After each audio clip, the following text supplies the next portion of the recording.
I was telling you all about the diet, yes. 3 whole eggs in any form. Cooked in groundnut oil. Groundnut oil is a great cooking medium. Safflower is not a great cooking medium.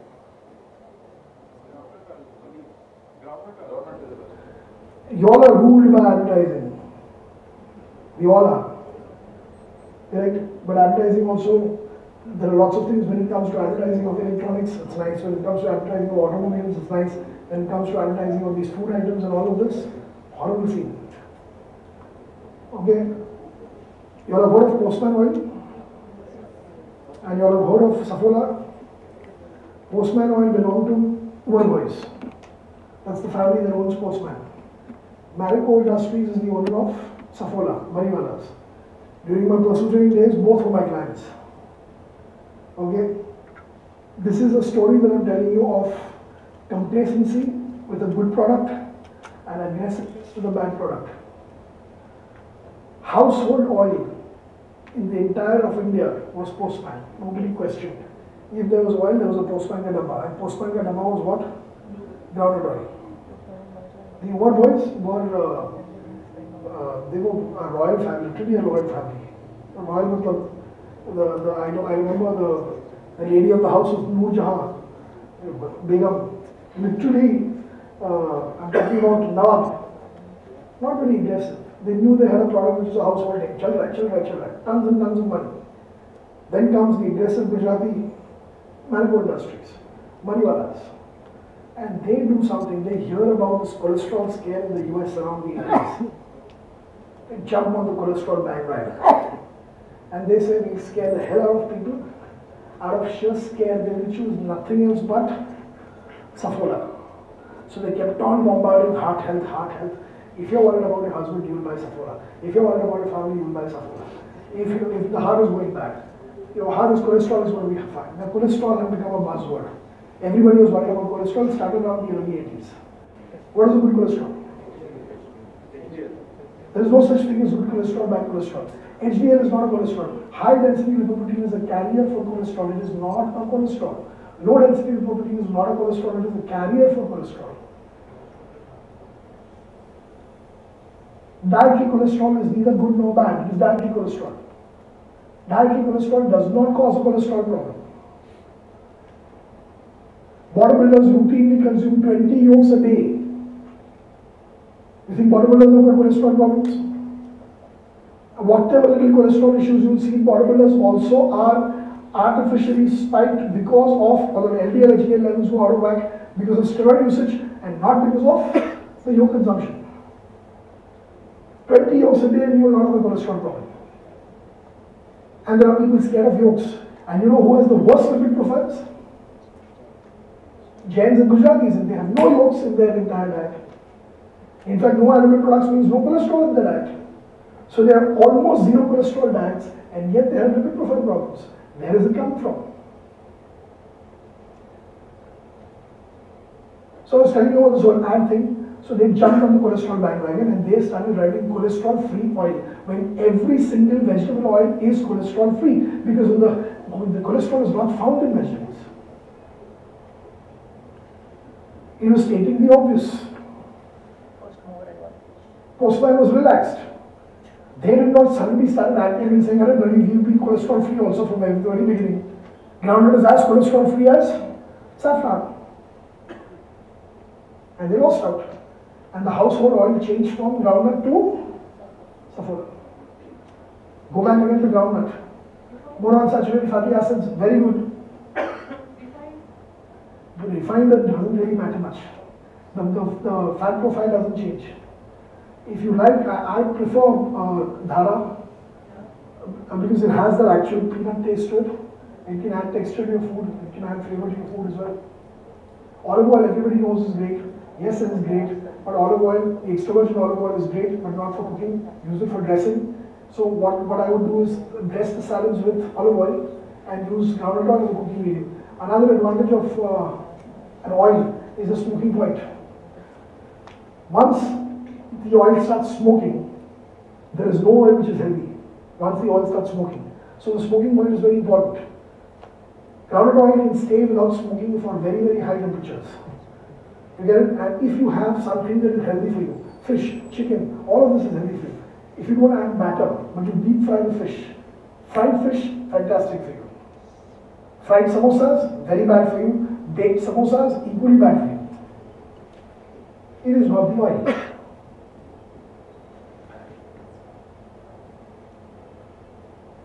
Then, bread and butter, the culprit is bread, not the butter. I'm not saying go whole hog on saturated fat, but understand which is the villain that needs to be targeted. What villain needs to be removed to remove obesity? The entire dietary practice has changed over a period of time. People's habits have changed. Pre-1960s, we used to have a lot of saturated fat. We used to have a lot of fat in our diets. Now that has changed completely. As I said, awareness has gone up, but education really has not gone up. And this food-like pyramid with grains at the bottom and fats at the top, this food-like pyramid has been taught in the colleges and comes through dietitians through colleges. That food-like pyramid needs to be turned upside down. You cannot have this much amount of carbohydrates. 60% carbohydrates is not something that is suitable to anybody, especially not with this whole epidemic where everybody's sugar metabolism is going for a toss. The moment you're putting in that sugar in the body, it's converting to fat. And that is why with the entire dietary practice changing, and it changed very well, everybody started eating more grains, everybody started consuming less fat. But fat people kept on increasing.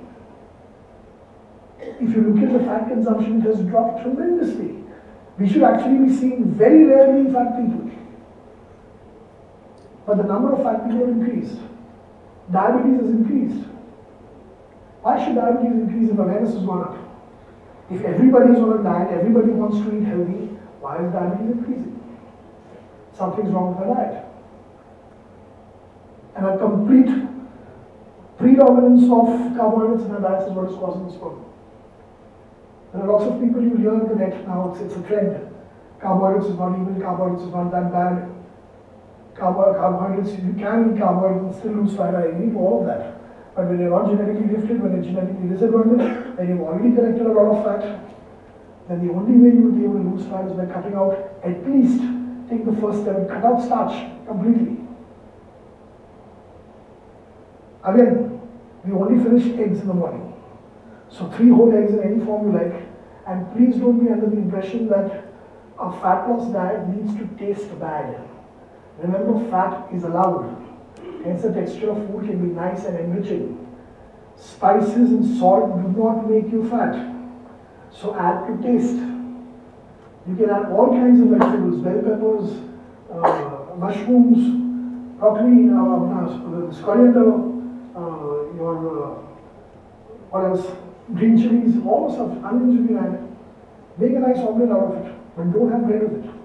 So 3 whole eggs in any good form you like. In the afternoon, any vegetable, I'm not talking about only green leafy vegetable, any vegetable with about 100 grams of any meat that you choose. Fish, chicken, mutton or beef. But 100 grams. Red meat causes cholesterol? Not at all. Again a myth. You get it? If all these things, what are known as the cholesterol foods? Tell me one thing. When you think about cholesterol, what do people warn you about? You have a cholesterol issue, what foods are warned about? Shellfish. And? Red meat and? Yolk. Do you notice that it's all animal foods? From that point of view, vegetarians should have absolutely no cholesterol issues whatsoever. And that is not the case. Please do your due diligence and research, and you will find that the maximum people who are afflicted with bad lipid profiles are vegetarians. And frankly speaking, in our country, we don't have non-vegetarians. It's just somebody who's allowed to eat non-veg, because in our country, non-vegetarian food is had as a treat. It is had as a weekend food. So even the non-vegetarians that are there, around 30-40%, they are also actually vegetarians 5 days of the week. Saturday, Sunday, they make mutton or chicken as a treat for the family. And that also, again, the chicken is never given for the protein. Mutton is never given for the protein. It's given as a special day. that today you guys please don't eat out, I'm going to be making mutton at home. I'm going to be making chicken at home. So everybody waits. Then there is a family of 5, then everybody gets one piece of chicken. Somebody wants an extra piece. So again, it is just for this much amount of chicken, you have this much amount of rice, and then vajan badta hai, and chicken se vajan badta hai. Chicken is Paneer is the only option that vegetarians have for first class proteins. And a 100 gram slice of paneer will give you 20 grams of protein. 100 grams of any meat will give you 20 grams of protein. 100 grams of paneer will give you 20 grams of protein. And 100 grams is a substantial amount. So sometimes people say, paneer I eat, palak paneer. What? But it's some green gravy and some 2 cubes floating around. As paneer will be 1 cube, mere 1 cube tera. And what? That is paneer. Quantity counts, not just quality. Something very great, which is why I keep telling people who keep on touting this spirulina. Great protein, best protein known to man. And best protein known to man. 5 milligrams. What am I going to do with 5 milligrams? What is 5 milligrams going to do? Well, its nutrition is quality and quantity, both. If supposing you decide to have some pure water from the Himalayas, correct? So it's the purest water, all spring water, Himalayan springs or whatever. In proper way, you do this. That's going to hydrate you because the quality of water is great. The quality has to be right and the quantity also has to be right. And quality has got no meaning if the quantity is subpar. Okay, Q&A. Yes, sir. Paneer and chicken, what would you do? I want one of this. Sorry? If I want to add between paneer and chicken, which one would you prefer? Okay, now we rate protein according to a rating system called as biological value. And biological value is based on what we term as bioavailability. What is bioavailability? We take something through the oral route, okay? It may have great qualities, but is it going to survive the GI tract? Is it going to be used for its prime purpose? Now, protein is always sort of measured by biological value with second class proteins, where biological value is less than 70. Like for instance, all the vegetables, that is soy, then your dals and your sprouts, they have biological values of 30 and 40. And they're incomplete proteins. When they get inside the body, they can synthesize protein or make tissue only if combined with the other amino acids that are missing in them. Okay, so the response has been delayed, and hence the biological value is low. The first class proteins above biological value of 70 to 100 are the ones with complete amino acid profiles, all the essentials there. They don't need to wait for anything else. Based on that biological value, casein is at, if I'm not mistaken, around 78 or so biological value, and chicken is also around the same. But casein, which is paneer for that matter, will definitely be a little bit more slow absorbed than your chicken. Some people may have digestion issues with paneer which they may not have with chicken. If you can stound paneer well, I really won't make that kind of a difference. If you're really counting your carbs, then yes, then the chicken would be definitely a better option than paneer. But paneer is a great option and should be an option for people who have these vegetarian days that they cannot avoid or whatever, then switch to paneer. Don't have paneer close to your workouts, don't have paneer about 1 or 2 hours before the workout, because it's going to stay in the gut for a long time. Anything that stays in the gut for a long time is great for you. Remember that. In fact, I forgot to tell you one thing when I was talking about metabolic rate and how important metabolic rate is. Even foods can spike metabolism because digestion is work, correct? So when you eat a food, your metabolism increases. How much your metabolism increases is called as a thermic value, because when metabolism increases, heat increases in the body. So you might see people who normally don't sweat, but when they eat, they sweat a lot. They're eating foods that's causing the body temperatures to rise, which is a good thing. I don't want to load my digestive system. Actually, a healthy digestive system must be given foods that has to really work hard towards digesting. Foods that don't require any digestion, they don't stop metabolism. This is thermic value. And protein-rich foods which are meats, animal meats, almost 30% of their calories can go towards their digestion.